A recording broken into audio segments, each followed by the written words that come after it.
What's up, ladies and gentlemen? I'm IWill and welcome to Battle Rap Boutique. This is RBE Pearly Gates recap. First of all, salute to RBE for putting on a fire-ass event. Every battle on this card lived up to expectations and beyond. I know there's a lot of pay-per-views lately and it's hard to keep up budget-wise, but this card and this event is definitely worth every penny.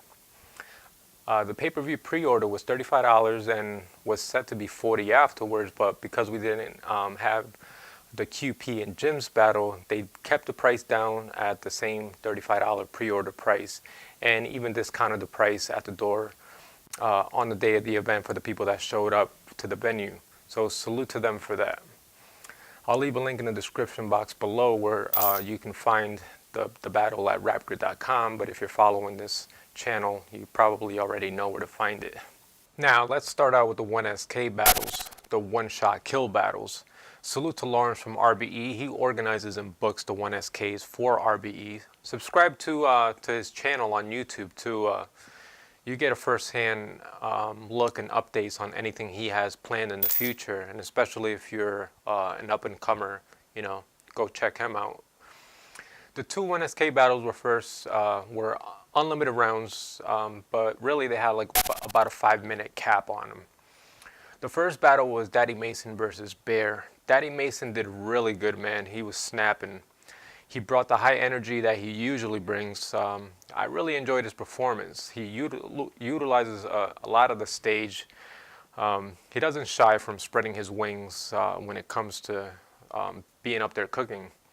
Clean, solid round from Mason. Bear went up and cooked too. He definitely has some stage presence. I believe this might have been his third battle of his battle rap career, so it kind of showed a little bit. Overall, he did really well, but he had a slight stumble in his round and wasn't quite as polished as Mason to take that round. So I'm sure with a bit more experience under his belt, he's going to be a good competitor on any platform. Bear, my man, keep up the good work. Greatness, comes with time and practice. I had Daddy Mason taking that round. The second 1SK was Pyrex versus Nice. Pyrex set it off. He definitely had a solid round and good energy. He was coming from Chicago, and it looked like he came dolo, which can sometimes be impactful when you're up there performing. Having a support system behind you does give somebody more of a confident edge and feel when you're up there performance-wise. His round was clean, and it did feel a tad bit short under the 5-minute mark, but I wouldn't mind seeing him on future cards and battling some other people. He definitely did his thing. Nice went up there with a lot of Jersey support behind him and looked very confident. Right off the bat, he had some pretty funny material and set the tone for his round. This may have been the best Nice I've seen yet. He was really cooking on that stage. I got no doubt we'll see Nice in 2018 and in future cards and on RBE. I had Nice taking that one round. Nice one up. Now, let's move on to the meat and potatoes. Let's start off with DNA versus Big Cannon. DNA once again showed what makes him such an icon in battle rap and still one of the best in the game. He had a stellar showing round after round and an unmatched rebuttal game. He had that stage on fire.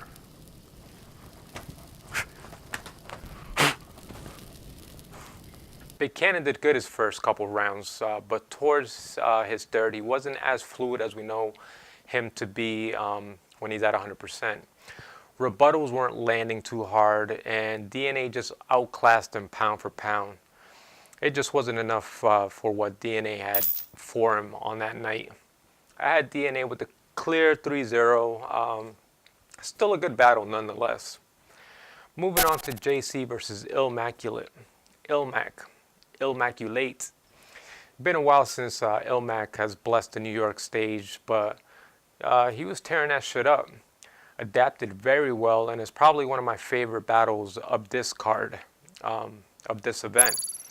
After all this time, he's still one of the best pens in the game, and it says a lot. All 3 rounds were fire.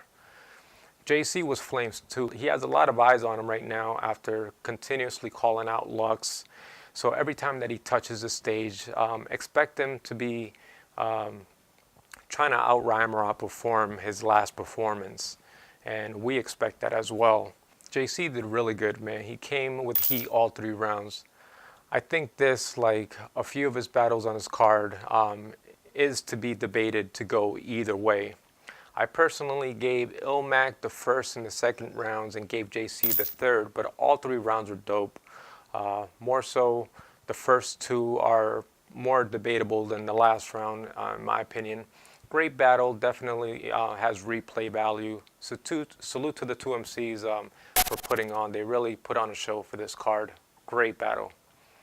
Next up, we had Daylight versus IWill. Wow, let me tell you something. Daylight always shows up when he's in New York.